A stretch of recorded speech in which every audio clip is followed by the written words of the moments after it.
We're going to be reviewing in this presentation this book. It's called Religion and the Rise of Capitalism by Benjamin M. Friedman. Professor Friedman is a former chair of the economics department at Harvard University. And this session will be done at the Peterson Institute. The Peterson Institute is considered by many to be the leading institute on international economics. It's one of many information sources that I regularly watch. And so without further ado, I'm going to turn this presentation over to Dr. Adam Posen, who is the director of the Peterson Institute, has been for several years, formerly worked with the World Bank, and also spent some years with the Bank of England, although he's a Harvard-trained PhD and leader of the Peterson Institute. Unfortunately, they did not properly record the Zoom, I think. And so you'll see Professor Friedman referring to his lecture notes, but they didn't get recorded. So without it being too confusing for you, I hope, I have the lecture notes and I will switch to them when he refers to them occasionally, and then switch back to the video so that you can see it. So it will not be as beautiful as if it had been properly recorded, but that wasn't my fault. I'm trying to repair it. I think this is a fascinating subject. It's a fascinating subject because it is a little explored one on the impact of religion and economics or capitalism. And if you are a Christian, if you are called to the marketplace, or if you are a thinker pondering these issues, and I'm not necessarily endorsing this book or the thoughts behind it, I'm endorsing it as a way for us to think, get our minds working on this realm of thought, because I do believe that there is a better way for business to be done, for economies to be run, and the world is searching for that. And the place that they can and should be finding that is in the gospel of Jesus Christ. Yeah, I was fascinated by this lecture and by Dr. Friedman's work as encapsulated in this book, because he actually, contrary to conventional wisdom, brings the notion back that our current type of capitalism that we see in the marketplace, it in fact has its roots in Christianity, in faith, in what he calls religion. Now, bear in mind, this is from a chair in political economy at Harvard University, not known for being supportive of the gospel and the kingdom of God, although it began that way centuries ago. In fact, my great-great-great-great-grandfather was a graduate of Harvard in theology and became our family's first lawyer. That's another story. But Harvard has shifted from that early historical basis. And that's not the point here today. In fact, it is to explore with you the topic of religion and the rise of capitalism. So without further ado, I'm going to turn it over to Dr. Adam Posen. Screen function, if I may. Oops. To everyone, and welcome back to the Peterson Institute for International Economics. I'm Adam Posen, the Institute's president. And whether it's morning, evening, afternoon, where you are, it's a good day to be talking with Professor Benjamin Friedman of Harvard about his new book, Religion and the Rise of Capitalism, just released by Prof. Obviously already much anticipated and well reviewed in some of the major press. We're delighted to have Ben Friedman give this year's 6th annual John Olcay Lecture in Ethics and Economics at the Peterson Institute. And before properly introducing, although insufficiently introducing Ben, I'd like to just say a few words about this lecture series. This is one of a very small number of endowed and named lecture series we have at the Peterson Institute, along with the Stavros Niarchos Foundation lecture, which is a mainstay of our program. The John Olcay Lecture Series is in honor of and dedicated to the memory of a longtime friend and intellectual supporter of the Institute, John Olcay. John had a distinguished career in global finance, notably as an advisor to several of the world's central banks on reserve management, monetary policy, but he was engaged with the Peterson Institute and a number of other organizations on this intersection between finance, macroeconomics, and frankly, ethical concerns about how to make the world better. John was a role model and a mentor to many of us, myself included, and his family, his friends, his colleagues from around the world, including our speaker today, Ben Friedman, came together to endow this lecture series at the Peterson Institute in his honor. It has been a very distinguished lecture series. In the previous lecturers, we have had George Akerlof, Sheila Bair, Alan Blinder, Stephen Cicchetti, and Eric Rosengren. And of course, this year have Ben Friedman. The Olcay Lecture for 2020 was postponed due to the pandemic, but we already know the next lecturer, who will be Thomas Jordan, chairman of the governing board of the Swiss National Bank, another friend of John's, another practitioner, and another person at the intersection of finance, macro, and ethical behavior. I would like to just thank again John's wife, Phoebe Miller Olcay, John's two daughters, Charlotte Olcay Hoagland and Margot Olcay, and their husbands, Nick Hoagland and John Kaplan, for their support of the series and their engagement. But the real reason, of course, we're here, as much as we hope to carry on John's legacy, is the substances he would always wanted. And therefore, we're very privileged to have with us Benjamin M. Friedman today. Ben is, as I mentioned, the William Joseph Maier Professor of Political Economy and former chairman of the Economics Department at Harvard University. He's written two best-selling and widely read and still cited books for more popular general interest audiences: Day of Reckoning, The Consequences of American Economic Policy under Reagan and After, and The Moral Consequences of Economic Growth. His new book, Religion After the Rise of Capitalism, is a breakthrough work of intellectual history and application, looking at questions of how the religious debates, particularly of the Protestants in the Anglo-Saxon and Scottish tradition, have influenced our thinking about economics and our political debates to this day, and how that led to the forms and justifications for capitalism we now have. At a time when there's so much questioning going on, quite justifiably, of how well our system works and how just our system is, it's incredibly important to have Ben Friedman speaking on this point. I would just note that Ben was the leader of the Monetary Economics Group at the National Bureau of Economic Research for many years and has contributed significantly in that field as well as in finance. He has been a trustee of the Pioneer Funds, a director of the Council for Economic Education, and he's still serving as a director of the Private Export Funding Corporation.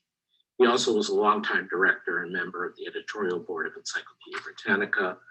Ben was a junior fellow at Harvard and a Marshall fellow at Cambridge, and has been teaching at Harvard for now over 50 years, where I and many others had the privilege to learn from him. With that, let me turn it over to Ben for today's discussion.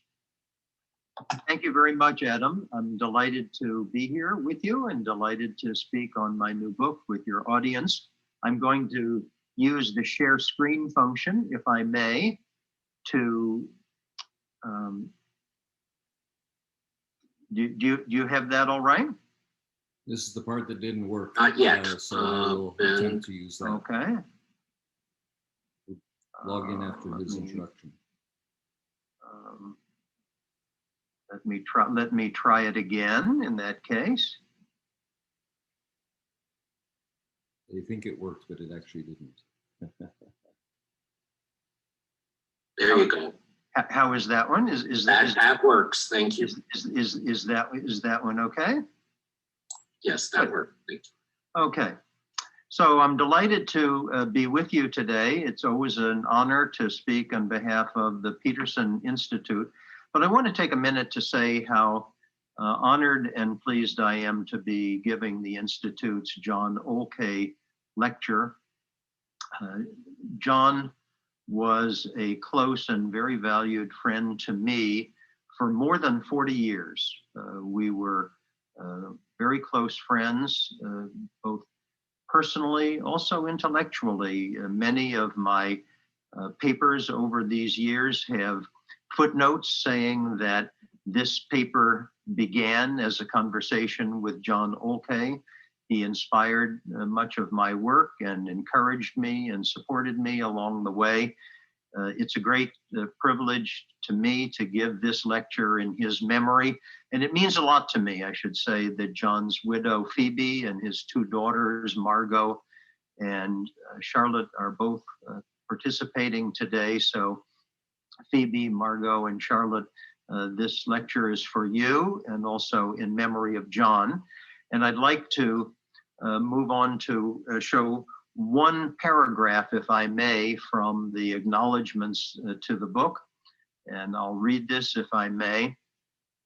One element of sadness, perhaps inevitable in carrying out a project like this over a span of years, is that some of the colleagues and friends who were most supportive and helpful along the way are no longer here to see the final product.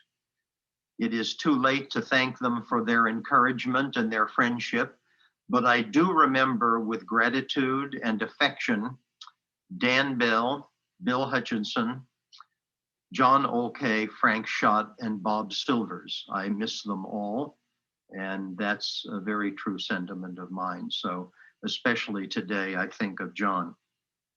Now, what is the question that I'm undertaking to address in this work?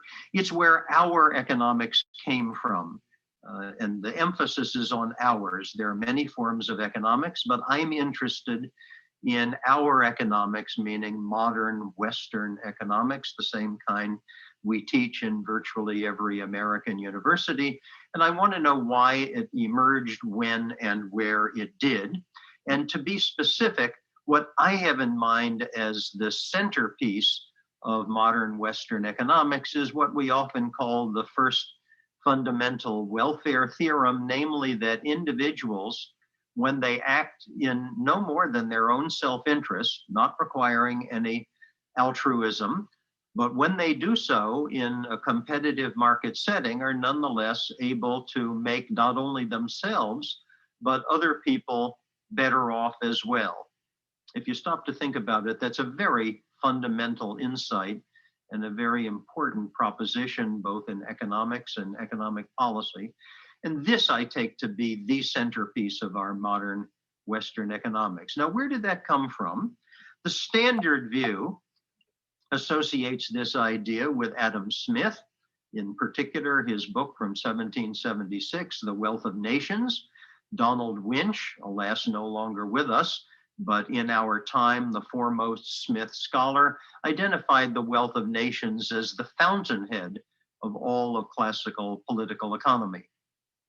And the second usual presumption is that Smith's work was a part of the Enlightenment and therefore was part of a movement away from what we in our vocabulary would call a God-centered universe toward, again in our vocabulary, secular humanism.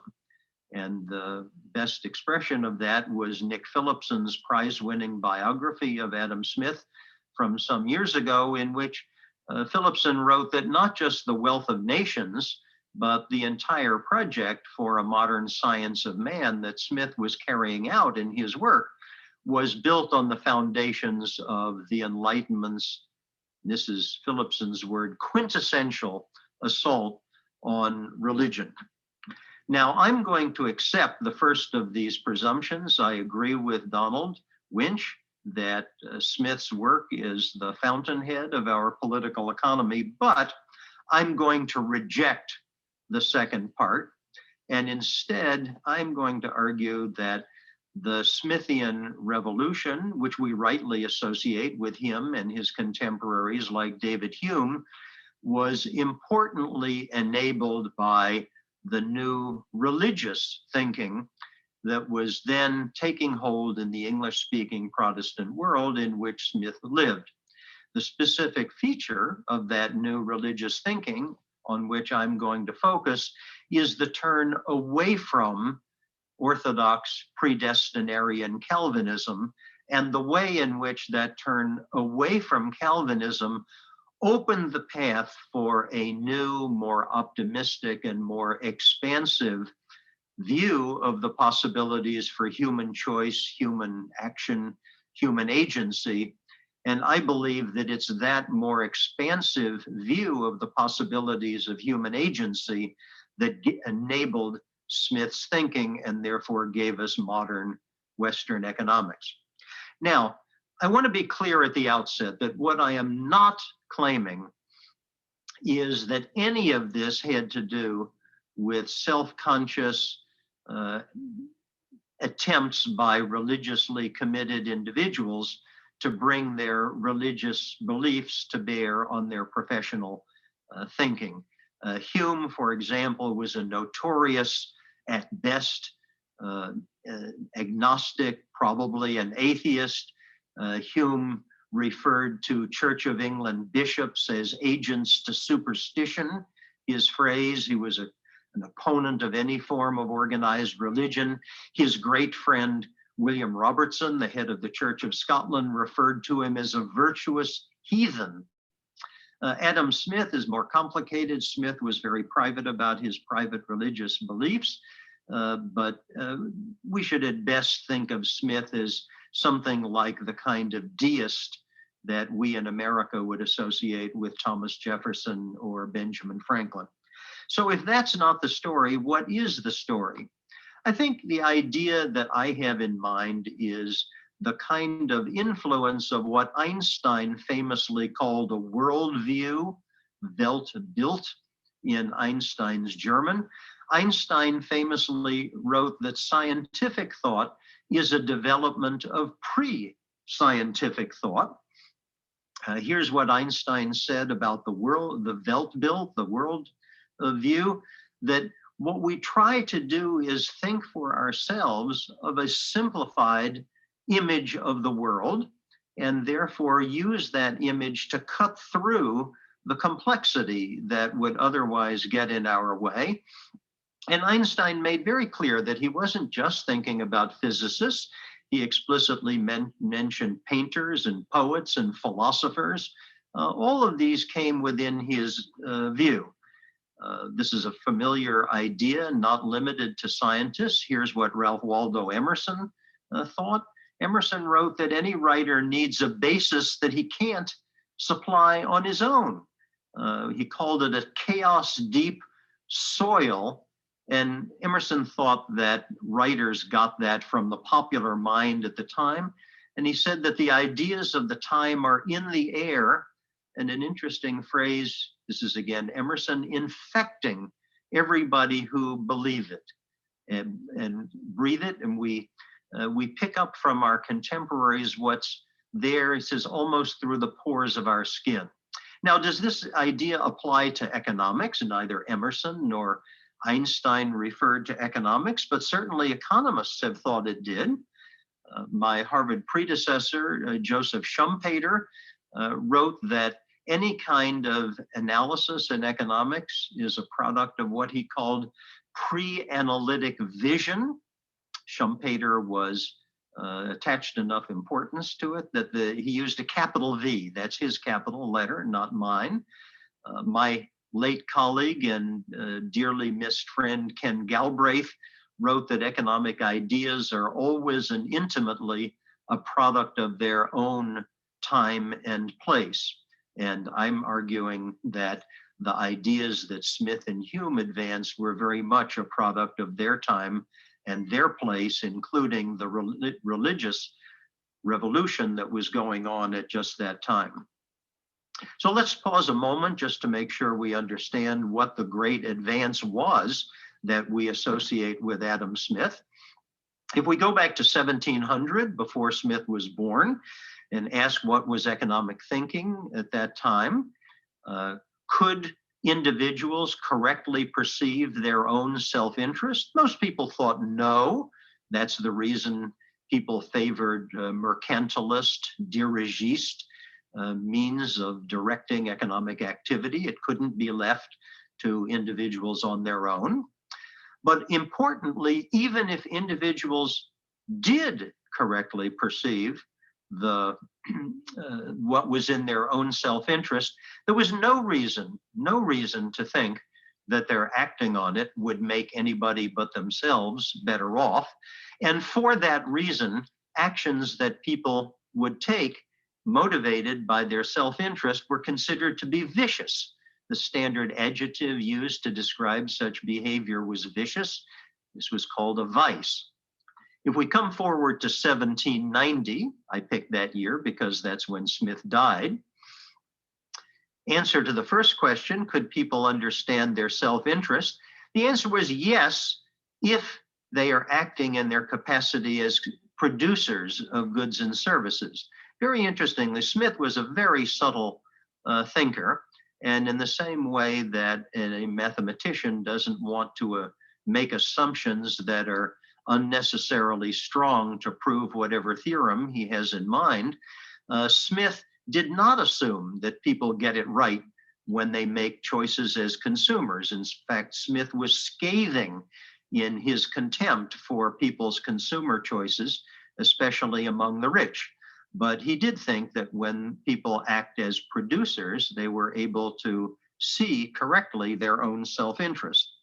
Second, and most importantly, I'll go on with this in a moment, Smith understood that when people act in their self-interest under the right conditions, they will make other people better off as well as themselves. And then thirdly, because of this insight, by the time Smith died in 1790, the whole vocabulary of vice and vicious was simply gone. It no longer applied to actions taken in one's self-interest. So let's expand for a moment on this. To be clear, Smith did have intellectual precursors. Here are the names of some of them. Some people in both France and England at the time had the same idea. And so we have to confront the issue of whether they deserve the credit for this insight instead of Smith. My answer would be a resounding no. And the reason is that none of these people had any serious explanation for how this result came about. In effect, they were like, again, mathematicians who were able to state a theorem without proving it. They had no knowledge of or understanding of the role of markets and competition. They had no other mechanism to suggest, and especially for a generation of people who had all been educated in Newtonian thinking. Newton's Principia had been published in 1687, and by the time we get to the middle of the 18th century, it was part of the standard curriculum, certainly at Cambridge, certainly at all of the Scottish universities on the continent as well.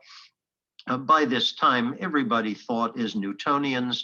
They wanted to know what was the mechanism, they wanted to know what was a systematic explanation, and therefore nobody had it, and then Smith got it. So what, in brief, was Smith's argument in The Wealth of Nations? He took the desire for material gain among humans as simply an assumed fact. Smith has this marvelous line in The Wealth of Nations in which he says that the desire to better our conditions comes with us from the womb and stays with us to the grave, and there's scarcely a moment in between when it departs from us. And he goes on to be very clear that when he speaks of bettering our condition, he means our economic condition.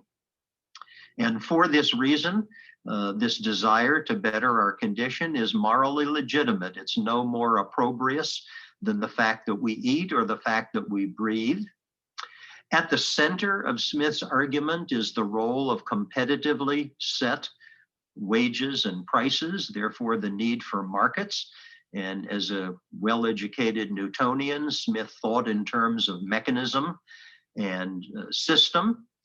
He saw these competitively set wages and prices as the product of interpersonal bargains between sellers on the one side, including sellers of labor, and buyers on the other side. There was no altruism involved. Everybody was simply pursuing his own self-interest, and therefore he saw competitive markets as the ideal example of the Enlightenment principle of unintended and even unforeseen consequences.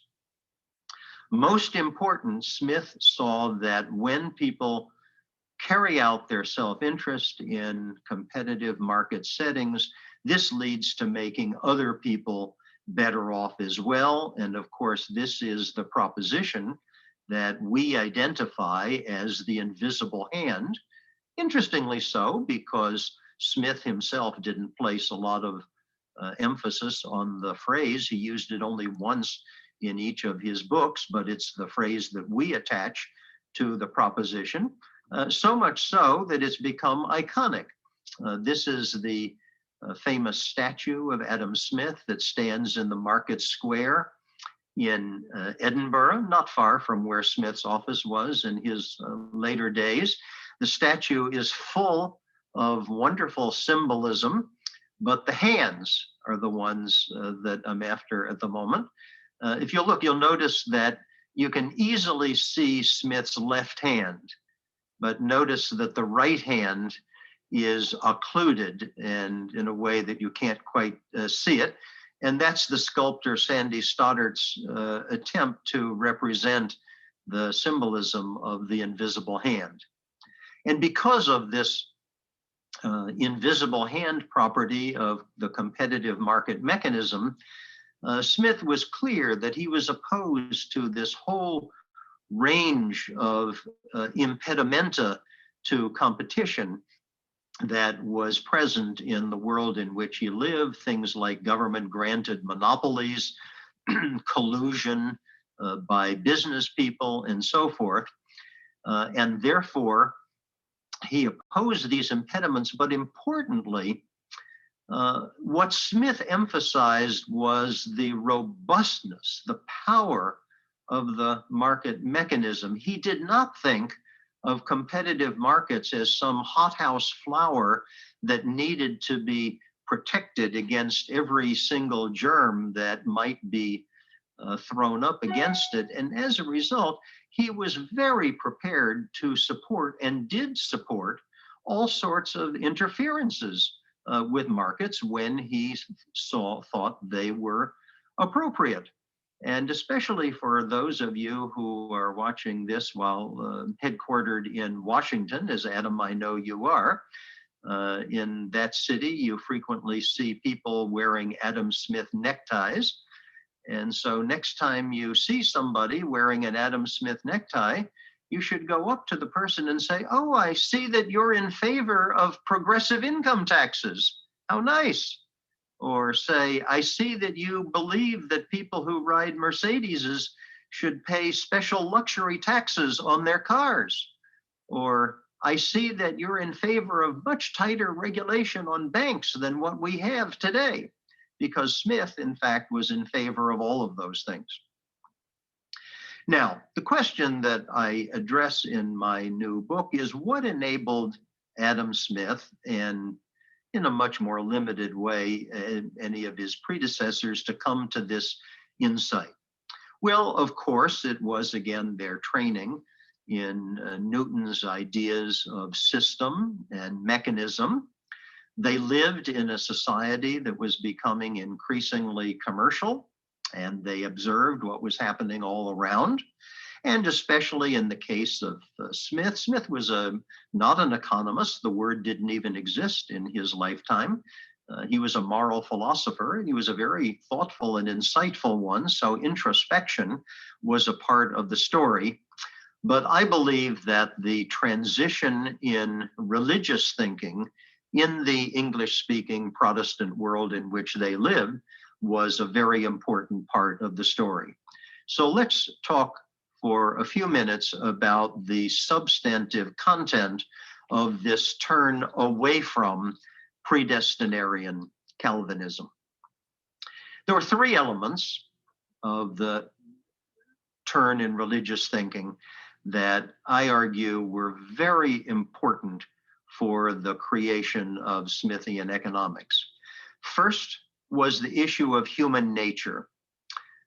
instead of believing in what Calvin called the utter depravity of all individuals, people in the English-speaking Protestant world were coming to believe that every individual has an inherent goodness from birth. Second, in terms of our ultimate spiritual destiny, instead of believing, according to Calvin, that individuals are predestined according to who will be spiritually saved in the afterlife and who will not, to the extent that people have no way of influencing this decision. According to Calvin, the predestination decision is made not only before each individual was born, but even before the world was created. Instead, people now started to believe that everyone was potentially able to be saved, and most importantly, that people's choices and actions mattered for this purpose. And then finally, in terms of the question of why we are here on the planet, the idea of Calvin is that the sole reason for man's existence is the glorification of God. And instead, now people started to believe that human happiness was certainly a part of the divine intent, and maybe even the greatest part of divine intent. Now, this issue was not only underway, but was hotly contended. These were questions that people fought and men died for. So they mattered importantly to people. They were at the very heart of the English Civil War, which had taken place in the lifetime of Smith's and Hume's grandfathers. And this debate was a rolling process. It was at its height in England in the latter part of the 17th century. It was at its height in Scotland in the first half of the 18th century, when Smith and Hume were coming to young adulthood. There was a fierce battle within the Church of Scotland between the people who called themselves moderates and the people whom today we call evangelicals. And then the debate over Calvinism moved forward, and in the latter half of the 18th century was the dominant issue in American Protestantism. Now, why it's worth pausing on the question of why this religious debate would have influenced what Einstein would call the worldview, what Schumpeter would have called the capital V vision of people like Smith and his contemporaries. We don't normally today think of religious ideas as affecting the thinking of people in other fields. Well, one reason I'll just stop there actually, because I think that is a fundamental gap that this work addresses, even though Professor Friedman doesn't necessarily bring it up. And that is that we have allowed ourselves to be persuaded that religion, in this instance, faith in Jesus, and the fundamental premises of Christianity, that those ought not to influence our other areas of life. So that's resulted in a thinking of secular versus sacred. And that's a notion I dispute, that many of us dispute as well, but one that has continued to trouble things. What I'm seeking to do by highlighting this book and the thinking here is to let us see back into the roots, and then let us have us explore this even further. But I'll allow Professor Friedman to continue. Was simply that they lived in a world in which religion was much more central and important and multidimensional than anything we know in modern Western society.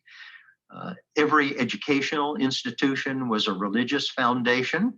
And incidentally, that was true in America at the time. My university was certainly a religious foundation at that time. It was true for patronage by the time Smith was born. Scotland had given up its status as an independent nation, so all religious patronage was gone from the Scottish Parliament, which no longer existed. It was an aspect of religion only, but religion was very much an aspect of politics. Intellectual life, importantly, was integrated in that day in a way that we don't know in our time.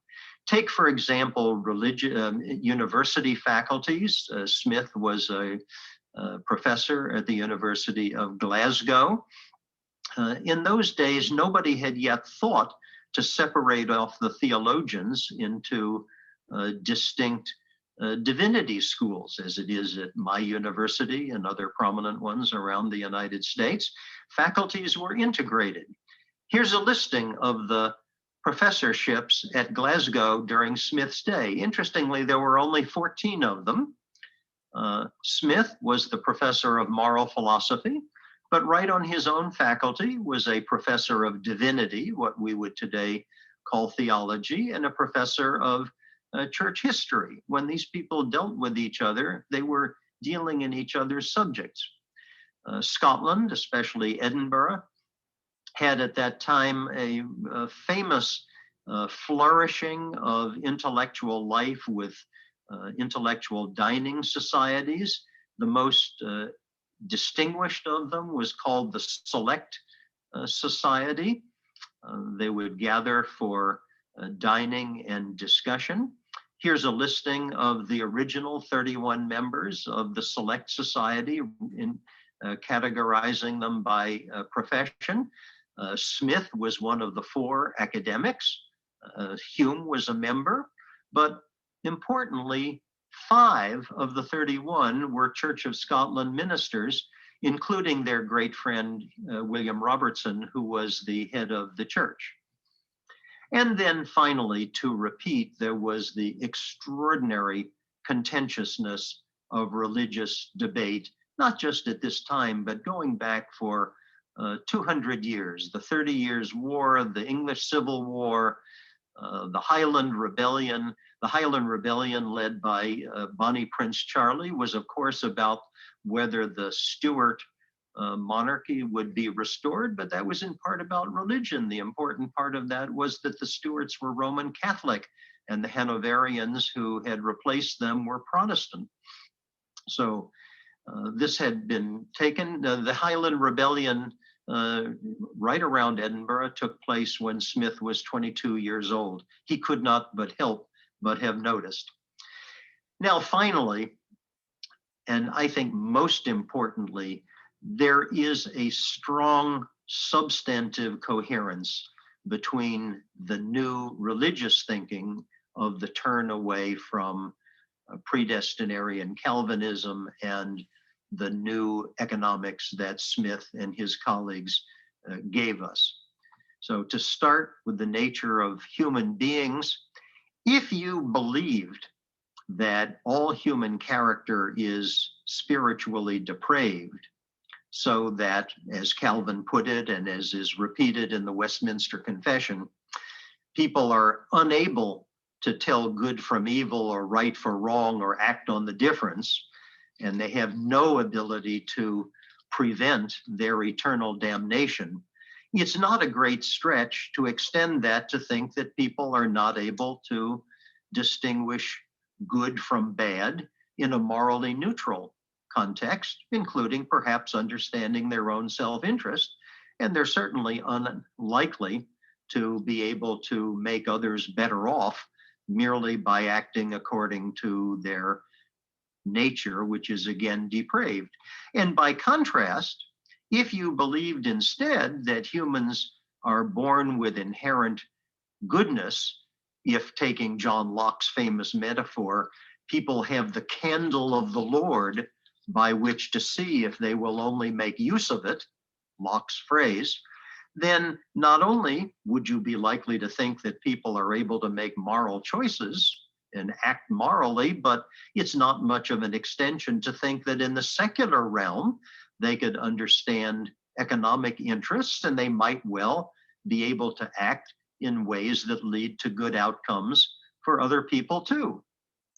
in terms of human agency, if you believe in predestination, meaning you can't affect or even contribute to your own salvation, then again, it's not much of an extension to think that you're also unable to improve your own economic lot, and you presumably couldn't contribute to others as well, others' well-being too.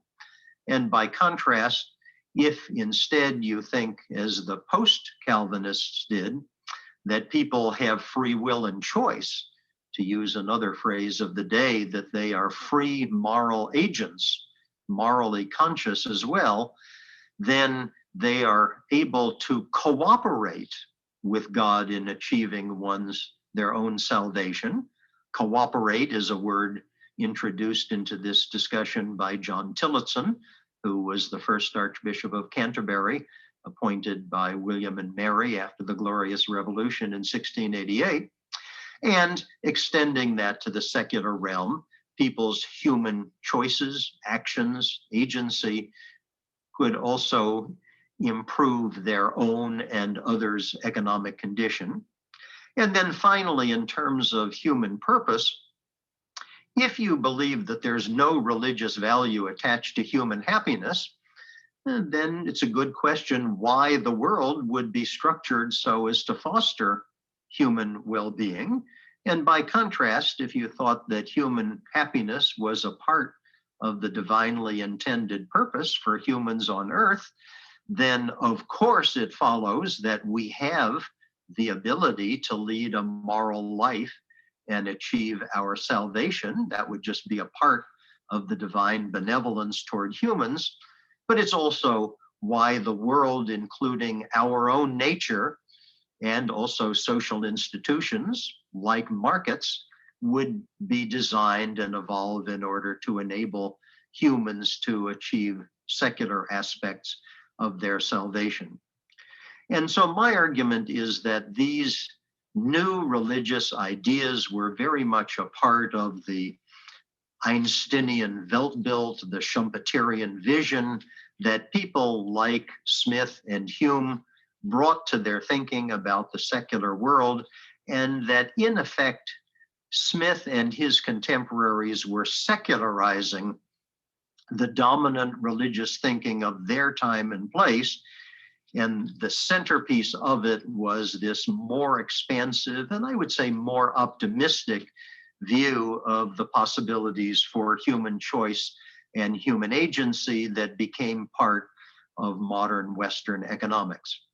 Now, I'll stop here, but let me simply say that this religiously motivated thinking has survived what I'll call the, following Weber, the atrophication of the religious impulse that gave rise to it. Weber saw this kind of religious thinking as a kind of catalyst. It makes something happen, and what it makes happen is gone after the catalyst. What it makes happen is still there after the catalyst is gone. And I think this is the case. Today, economics is still all about human agency. It's about the choices that we make and the actions that we therefore take.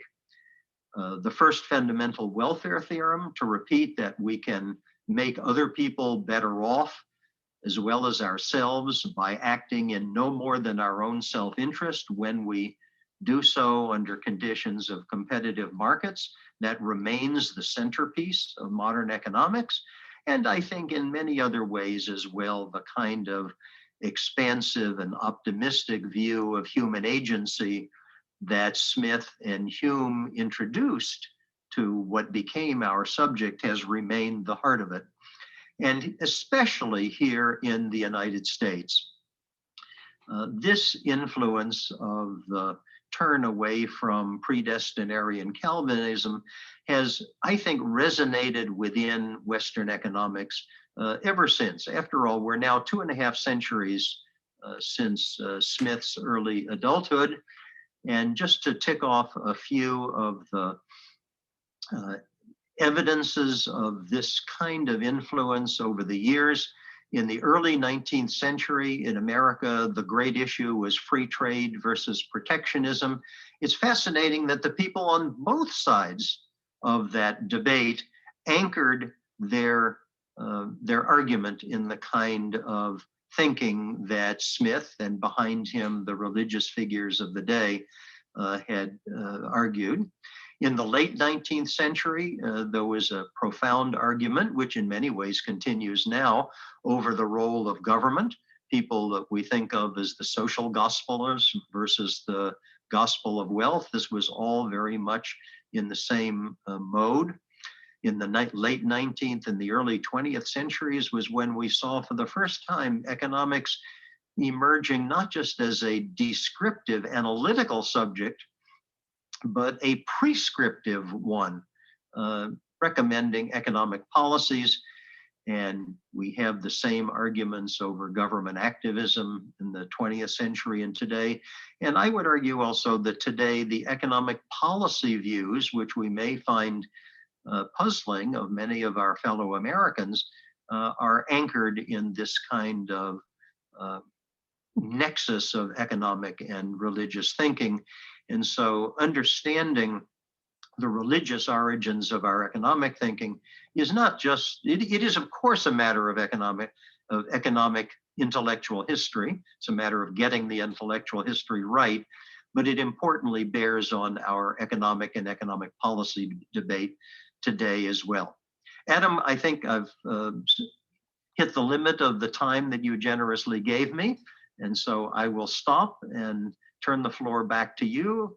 And I'm happy to engage in discussion with you or any of the other people who are here. Thank you very much. Thank you very much, Ben.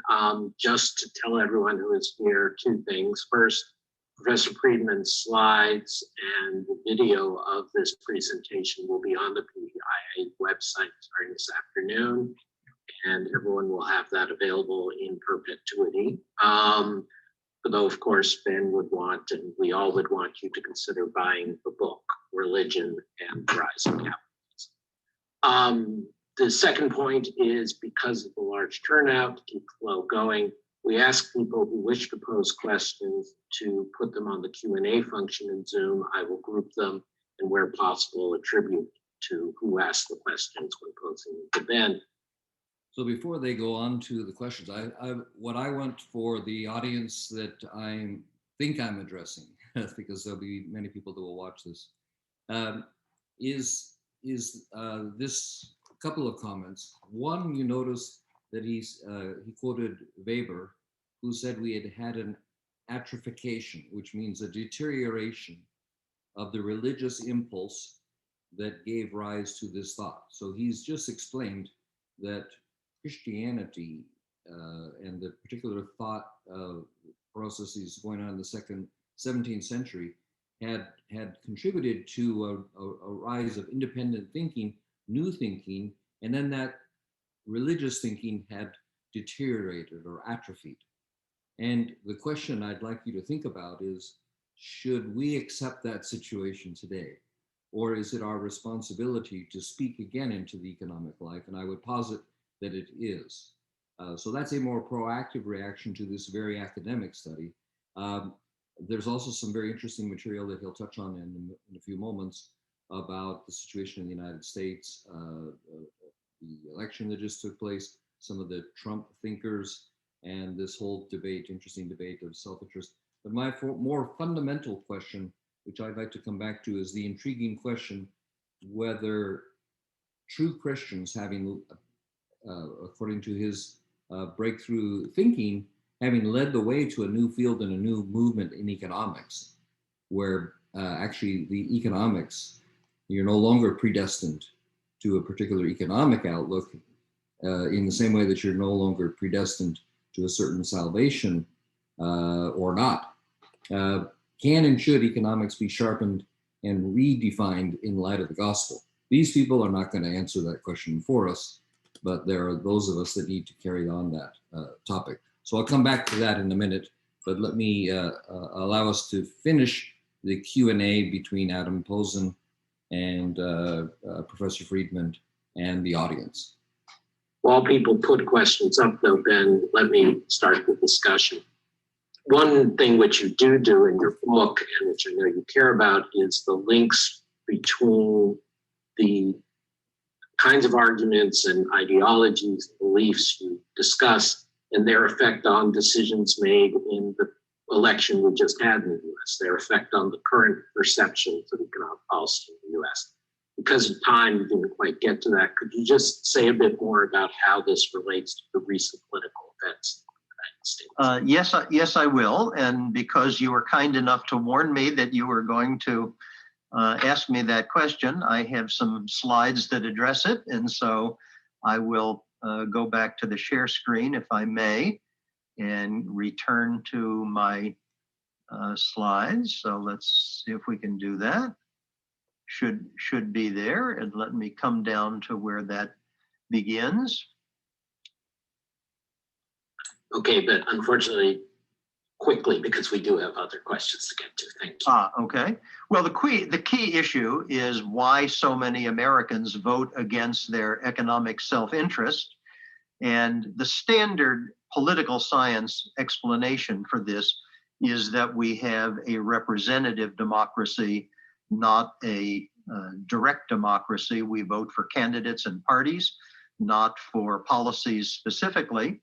And therefore, the standard political science view is that people know that by voting in ways that undermine food stamps and supplemental income and the like, they are undermining their self-interest, but that's the only way in our system they can vote for social policies about which they care.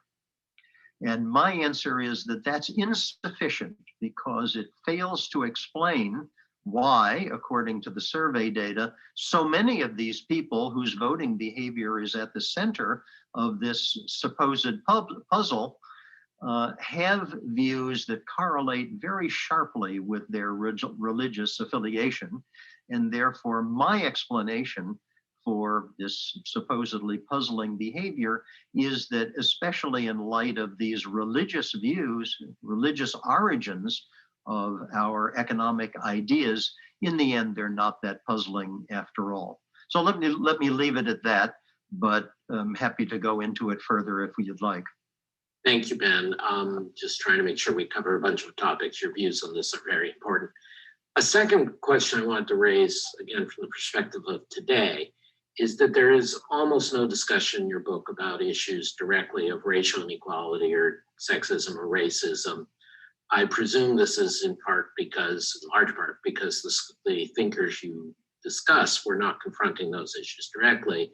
But from today's perspective on the US and Western economic development, it seems like quite an omission. If I can go a step further, there are a lot of people for whom racism or sexism or other forms of bias might be a motivation against having a welfare state, against helping people, and the kinds of religious arguments you mentioned are sort of invoked as a rationalization or as an excuse. Given that, how should we take these views that seem to omit those concerns? Well, to go back to Smith, Adam Smith was very clear that what all this was about was the welfare of the broad bulk of the working population. That was his phrase, the broad working population. Now, he happened to have lived in a world that racially was almost entirely Caucasian. That was simply the time in which he lived. But he was certainly sensitive to the notion of what happened in other parts of the world to people who were not white. And the evidence for this is that Smith was a strong abolitionist. Smith wrote against slavery. It's interesting that two people at the time who were the strongest against slavery were one economist and one religious figure, Smith and John Wesley. So I think Smith would have been appalled at the idea that large numbers of working people would have been deprived of the benefits of advances in standard of living for any reason, racial discrimination among among others. He didn't address it because it wasn't relevant to the world in which he lived, but reading carefully what he said about the welfare of the broad bulk of the population, then one concludes that that's what he would have thought. Now, by the way, we're talking about Adam Smith, but obviously Jesus himself said, "Remember the poor, they're with you always." And he also was very strongly against the different types of ethnic discriminations. He's the one that reached out to the Samaritan woman being a typical story. So if there has been a religious input, and there ought to be a religious input into the whole of life, which is part of our calling, then we would need to integrate that. But that's that's Professor Friedman's answer to that question from a political standpoint. Turning to America, in the book, I discuss the writings of quite a few of these economists who were strong abolitionists. Daniel Raymond was one, Francis Whalen was one, then moving after the abolition of slavery at the end of the Civil War, Richard T. Ely. So quite a few of these people were outspoken on the subject, but I don't think any of them would have accepted calmly the idea that advances in economic growth would be deprived or would be denied to people simply because they were of a different race. It runs against the grain of what they were writing. Runs against Jesus's grain too. Thank you. One more question. We've got a bunch of questions on the list, but one more question from me. Your previous work for a general audience, book for a general audience, The Moral Consequences of Economic Growth, did have a somewhat different moral conception behind it. It was, as in its title, it was consequentialist. If I recall it correctly, it was making an argument about times of economic growth were more conducive to tolerance, to kind rather than cruel behavior, to a sort of non-necessarily religious liberalism. How do you think the scholars you talked about and the beliefs you talk about in your new book would reflect on what you had as the benefits of economic growth, which were not so much about who deserved it or not? Oh, I think they would very much have agreed. And in fact, in my earlier book called The Moral Consequences of Growth, where incidentally I was using the word moral self-consciously in an 18th century way, I made clear that this is what people of the time believed. Hume was the most explicit on the subject. They believed that what they called scientific progress, what we would call progress in knowledge, led to progress in what they called the arts, what we would call economic progress, which in turn led to progress in government and the moral condition of society. Smith wrote along these lines, interestingly, not in The Wealth of Nations, it was in his lectures on jurisprudence. But in this, as in so many other things, I think he was following his mentor, Hume. Hume had a very famous essay from 1741, when Smith was only 18 years old, in which he described exactly this process. They thought that improvement in governance, in liberty, again, as Hume wouldn't have talked about tolerance because he wasn't very, he lived in a world in which our kind of religious and racial diversity wasn't present. But the idea of an open society, opportunity, good behavior, good governance, liberty, all of these things are what the 18th century people thought followed from economic progress, and they in turn thought that economic progress followed from improvements in knowledge. So I think they would have. This isn't. I talk about this when I talk about Hume in one chapter of the new book, but it isn't really the subject of the new book. But it's certainly consistent with what, and I would go along with your description of my argument in the earlier book as a consequentialist argument. That's a good description, but I think they would certainly have gone along with it. It was an Enlightenment argument, most clearly articulated by Hume. Thank you, Ben. Turning now, grouping questions from our distinguished audience. A number of the participants are interested in your depiction of post-Calvinism, or the role of Calvinism versus the way famously Weber predicted it in Protestant Ethic and Spirit of Capitalism. Obviously, you deal with this in some detail in the book, but could you just summarize a bit about how the view you're describing differs from that of Weber, and why this view seems to have had more traction than, say, Weber's? Yes. The first thing to say is that Weber was looking at an earlier period. Weber's famous 1905 book, The Protestant Ethic and the Spirit of Capitalism, is mostly focused on the 17th century, and to a certain extent in America, he's focused on the 17th and on into the early 18th century, when people were predestinarian Calvinists. And therefore, he's looking at an earlier time. I'm focusing on the consequences of what happened a century and more later. So Weber is about the influence of belief in predestinarian Calvinism. And what I argue gave us our modern economics is the movement away from predestinarian Calvinism. So in that sense, you can think of my argument as Weber upside down. So I would accept that characterization. The second important difference is that Weber is looking at the influence of this religious thinking, for him, predestinarian Calvinism, on the behavior of ordinary people out in the economy, out in the business world. I'm looking at the influence on the thinking of the people whose names we would recognize today as economists. So it's a difference between looking at an influence on behavior and looking at an influence on thinking.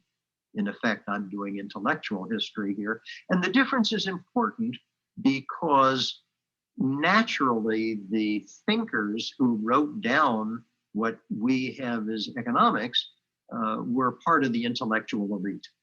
And as in many societies along the path of what happened, what ordinary people in the world thought and what these elite intellectuals thought was different, and that also matters. So think of my idea as Weber upside down, but applied not to in the behavior of ordinary people, but the thinking of the intellectual elites. Thank you, Ben. That's perfectly clarifying and memorable.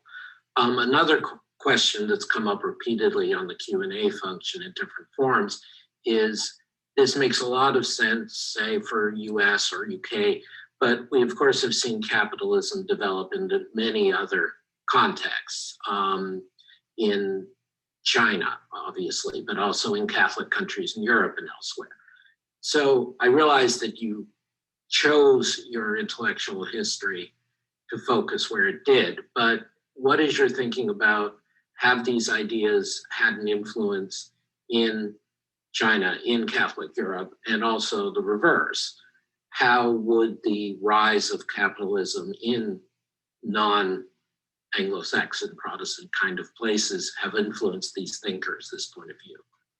I think that's a very challenging question, and one that's easily the subject for many books that I haven't written, but I'm happy to speculate with you a bit. Let's focus on China.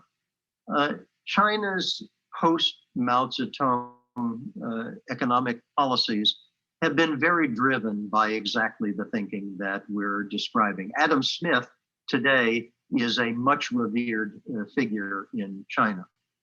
Nonetheless, the Chinese form of market competition is not like ours. It's state-directed in a way that ours isn't. Now, that doesn't mean it's a reversion to the kind of state-granted monopolies that Smith was inveighing against in The Wealth of Nations.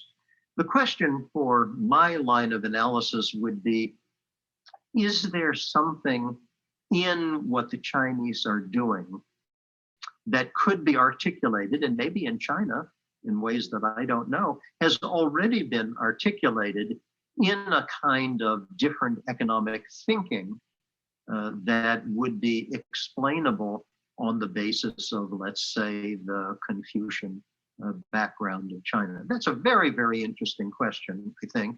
I don't pretend to have answered it, but if I had the background to answer it, which I don't, that's the form in which I would cast the question. It's when the Chinese get around to articulating the theory behind what they are doing, will it have a different flavor that could be attributed to their religious thinking? And I certainly don't know. It's a wonderful question. Thank you. Well, that is a fascinating question, and obviously the predominant thought processes in China have not been Christian, and so their way of thinking has reflected the traditional Confucian as well as Maoist thinking, and then incorporating Adam Smith capitalist ideas since 1979, 1980 or thereabouts. So yes, that is the subject of a whole different book. But again, kind of misses the point that I'm wanting to think about, which is seeing the kingdom of God have an impact in the marketplace, and how biblical principles and the teachings of the gospel could influence our economic thinking, both on a micro and on a macro level. And I'm still very grateful for this. We have a few more questions and then we'll be closing up here. Much, Ben. I'm afraid we've come to the end of our time in this Zoom era. I am so grateful to you, as our several hundred of participants I know are, for your lecture, your research, and your brilliance in expressing both of them. The book discussed today is the new book by Benjamin M. Friedman, Religion and the Rise of Capitalism. A reminder that today's lecture by Ben and his slides will be available on the Peterson Institute website starting this afternoon, and that this was the 6th annual John Olcay Lecture in Ethics and Economics at the Peterson Institute. We are delighted and honored that Ben Friedman was the 6th lecturer, as I know John Olcay would have been and his family are. And we look forward to welcoming everyone for the 7th lecture in the series later this year by Thomas Jordan of the Swiss National Bank. With thanks to Benjamin Friedman and all who participated, this meeting is adjourned. Okay, so religion and the rise of capitalism. A rich brew of history, but and a fascinating read. I encourage you to get the book and to read it if it has caught your attention. It's 400. I mean, it's very detailed, as you would expect from a Harvard professor. Very detailed, but rather insightful, particularly in the modern era. The insights that he gives, some of which you might agree with and some of which you wouldn't, on the modern influence, and particularly modern American capitalism, with the significant influence of Milton Friedman. We haven't talked about that. That's also addressed in the book. But as an alternative to that, let me maybe distinguish some groundbreaking work. My friend Bruno Roche and his partner Jay Jacob have done some outstanding work. Bruno is someone who used to work with the World Economic Forum when I was working there, not as an employee, but in the think tank capacity. Bruno is the former chief economist of Mars. He now runs something called the Economics of Mutuality. It is a foundation funded by Mars, and he and Jay Jacob are leading thinkers in something called the Economics of Mutuality. I'm stressing that. I would encourage you to get this book and also the brand new book that the two of them have put out on the economics of mutuality itself. which I believe is being published in the next couple of weeks. I'll look for that on Amazon. But this is the area, heal business to heal the world. I think is something that is on the heart of God. It's on my heart, it's on many people's heart. And so I hope that this video with some historical thinking and some challenging questions would challenge you to also think about how your business life and also the business life of the world. Because business or commerce is the lifeblood of nations. Commerce is the lifeblood of nations. And so you can indeed affect nations, heal the world, but it starts by healing commerce. And to heal commerce, we need the gospel of Jesus infusing it. So that's my own personal interpretation and request for all of us to think about. Grateful for this work and for the fascinating lecture from the Peterson Institute, one of my favorite research institutes. It's not at all Christian based, I would say, but it provides great data and thought provocation. So thank you for watching. This will be recorded up also on video, put it in various places. Thank you again. We appreciate your attendance, and we look forward to talking to you on another occasion. Thank you very much. Dr. Weber.